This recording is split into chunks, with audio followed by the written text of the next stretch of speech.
This is the Business Owners IT Podcast with Anthony Gerasch and Ryan Carter, where tomorrow's technology meets today's conversations.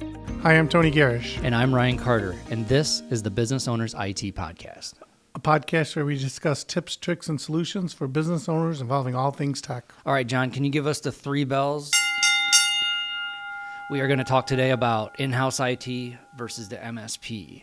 Actually, I made it seem like it was a fight, but it's really not. We don't like it that way. We always, as MSP, want to help the in-house IT, but I'm going to circle this a little bit, and I'm going to start with myself. I was in-house IT. I was inexperienced, and I'm not going to lie, I kind of fluffed my resume to get the job.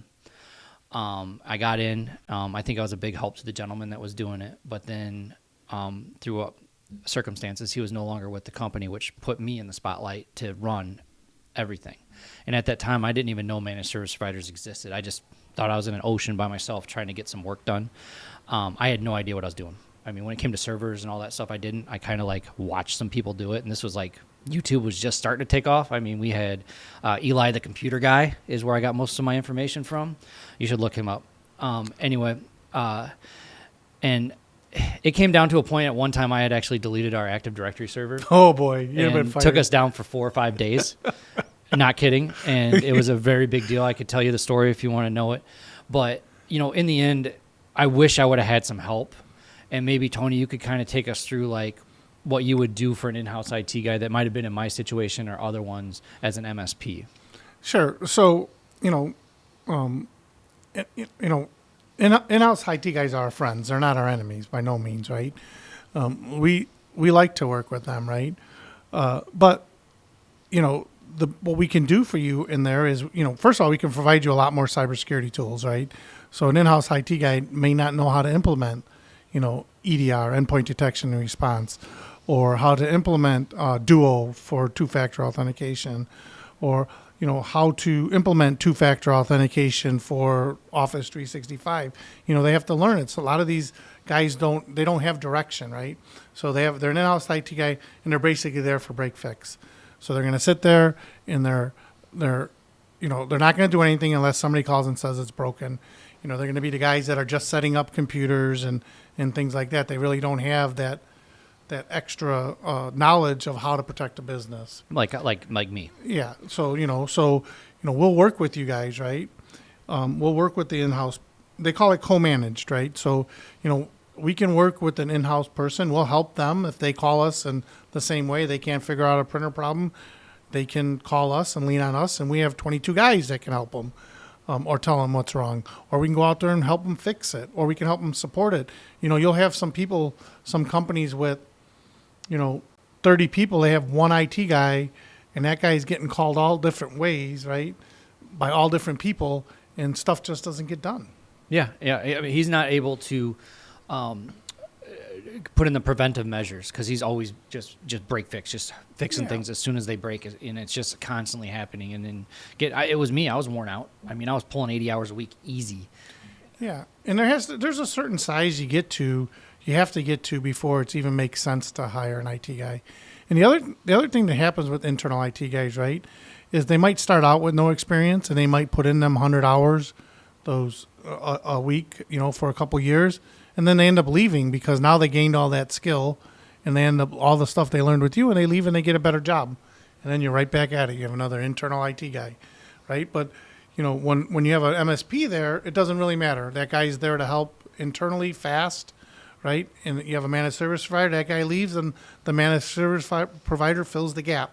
You hire another guy. We work with them. We start working with him, and he can do the stuff that's on site. But, typically, managed IT service providers are doing everything, right? They're doing the procurement, they're deploying the PCs, they're doing the help desk feature, they're doing the cybersecurity feature, they're doing internal, external vulnerability scans. We can do all of these things.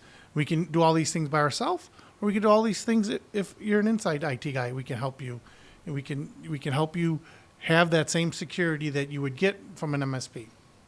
Yeah, and it's kind of bundled into the price too, where it's you're not getting your pockets blown out for some of these virtual CISO type deals where we're helping you with cybersecurity and some of the higher end stuff. And I mean, again, for internal IT, it would have been nice for me to have someone to call and ask these questions to when they were asked to me instead of me trying to Google it back then.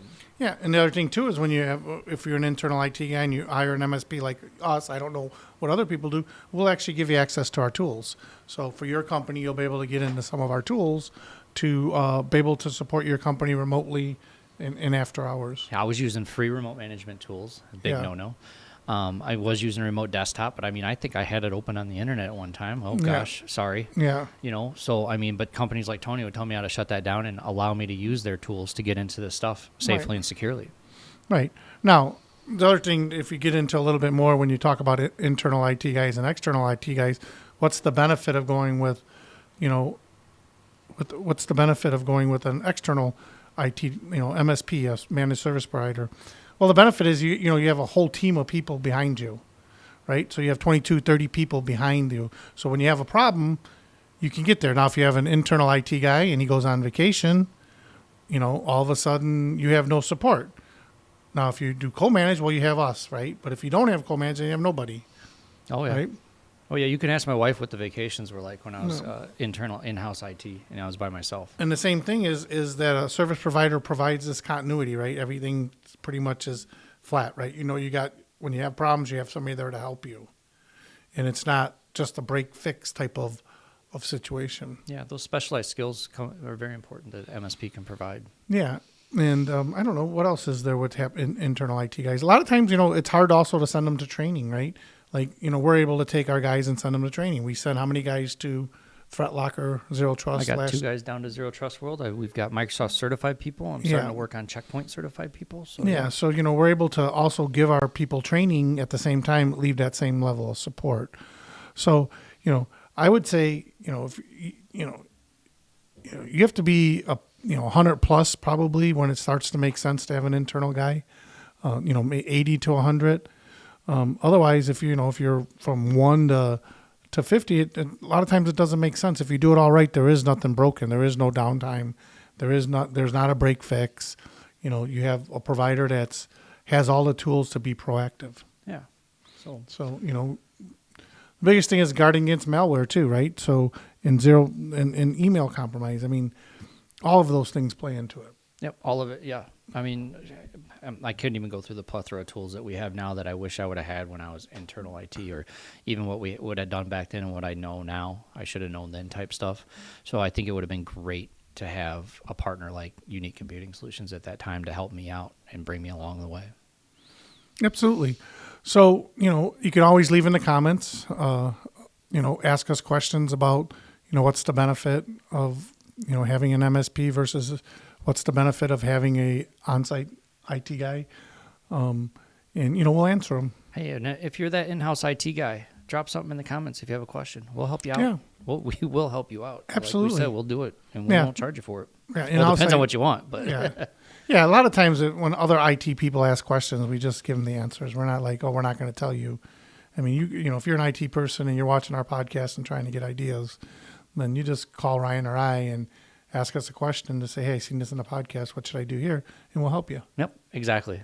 Yeah, we're not lawyers. We don't need to bill for every 15 minutes. No, it's actually 6 minutes. So you got a new bill in the mail, I guess. Yeah.